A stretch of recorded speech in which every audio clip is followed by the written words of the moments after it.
Hello friends, welcome back to my YouTube channel Ragini online classes. आज हम पढ़ने वाले हैं क्लास 7 की एनसीईआरटी का चैप्टर 8, ठीक है, जिसका नाम है ईश्वर से अनुराग। अगर आपने अभी तक मेरे चैनल को सब्सक्राइब नहीं किया तो इसको जल्दी से सब्सक्राइब कर लीजिए। देखते हैं आज हम क्या पढ़ने वाले हैं। तो पढ़ेंगे विचार का उदय, दक्षिण भारत में भक्ति, दर्शन और भक्ति के बारे में पढ़ेंगे, महाराष्ट्र के संतों की कहानी पढ़ेंगे, उत्तर भारत में धार्मिक बदलाव आया है, न्याय सिद्ध और योगी के बारे में पढ़ेंगे। इसके अलावा जो अलवार और नैनार होते थे वो कौन होते थे? घुमक्कड़ साधु होते थे, ठीक है। इस्लाम और शुरपी संत के बारे में पढ़ेंगे। ये कौन थे? इसमें कबीर, मीरा और गुरु नानक जी आते थे, ठीक है। तो बड़े बड़े राज्य के उदय होने से पहले अलग अलग समूह के लोग अपने अपने देवी देवताओं की पूजा करते थे, ठीक है। तो जब सबसे पहले कोई समूह नहीं उभरा था तो उस टाइम पे लोग अपने अपने देवी देवताओं की पूजा करते थे। जब लोग नगरों के विकास व व्यापार तक साम्राज्य के माध्यम में एक साथ आते गए तब नए विचार विकसित होने लगे, ठीक है। दक्षिण भारत में भक्ति 7 से लेकर 9वीं शताब्दी तक धार्मिक आंदोलन का प्रादुर्भाव रहा, यानी कि धार्मिक आंदोलन चला, ठीक है। इन आंदोलनों का नेतृत्व नैनारो यानी कि सेव भगवान की जो भक्ति करते थे उनको बोलते थे सेव संत, और अलवारो यानी कि जो विष्णु की भक्ति करते थे तो विष्णु संतों ने किया, ठीक है। इनमें पुलिया और पनार भी शामिल है। पुलिया और पनार क्या था? तो ये आस्पर्श जाति थी, यानी कि ये नीच जाति होती थी। बौद्धों और जैनों के कटु आलोचक शिव और विष्णु की मुक्ति का मार्ग, यानी कि ये बौद्ध और जैन भगवानों को की कटु आलोचक थे और शिव और विष्णु को मुक्ति का मार्ग मानते थे।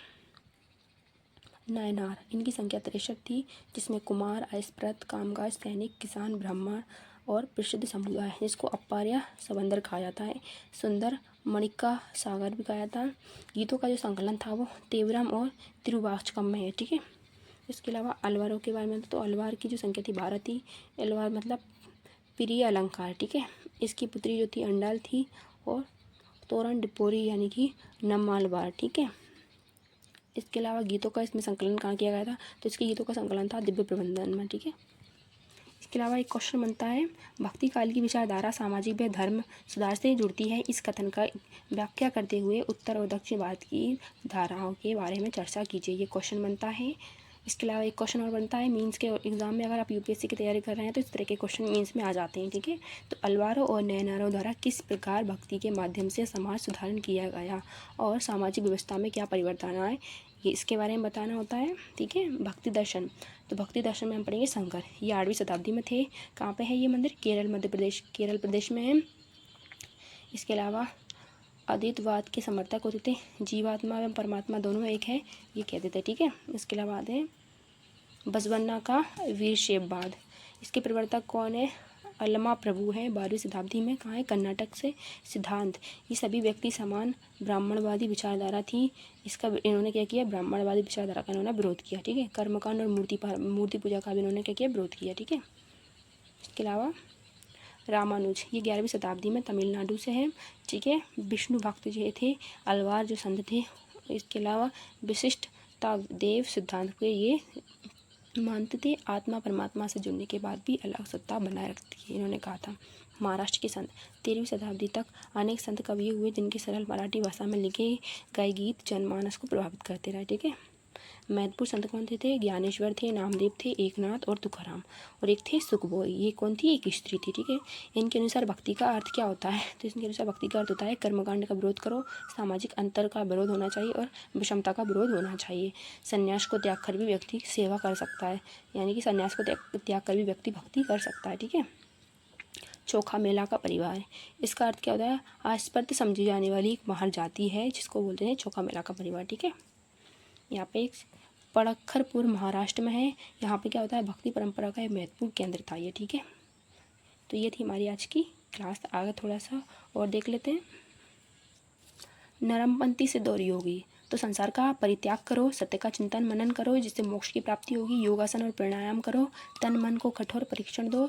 इसको तन मन को अगर हम कठोर प्रशिक्षण देंगे तो हमें योग की प्राप्ति होगी, ठीक है।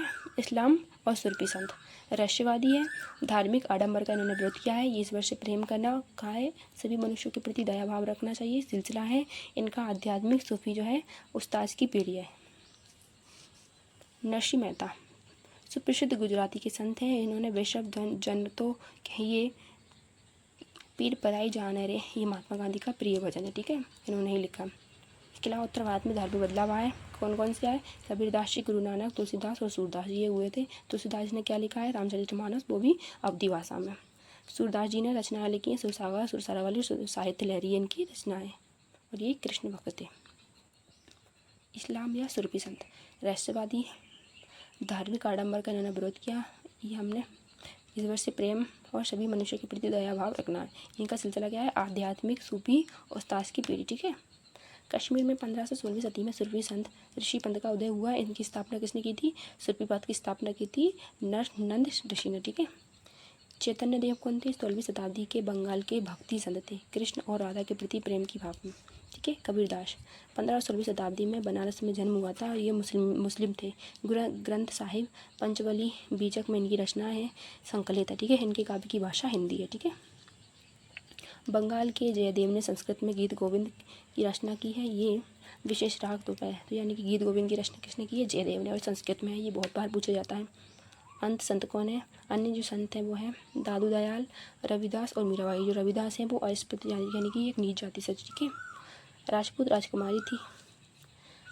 मीराबाई कौन थी? राजपूत राजकुमारी थी। 16वीं शताब्दी में मेवाड़ की राजश्री घराना में इनका विवाह हुआ था।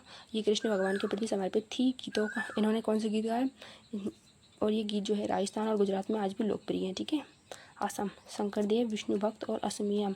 ये कौन थे? शंकरदेव जो थे असम के थे और विष्णु भक्त थे, और असमिया भाषा में इन्होंने क्या लिखा? नाम घर लिखा है, ठीक है। आगे देखते हैं गुरु नानक देव। इनका टाइम पीरियड था 1469 से लेकर 1539 तक, ठीक है।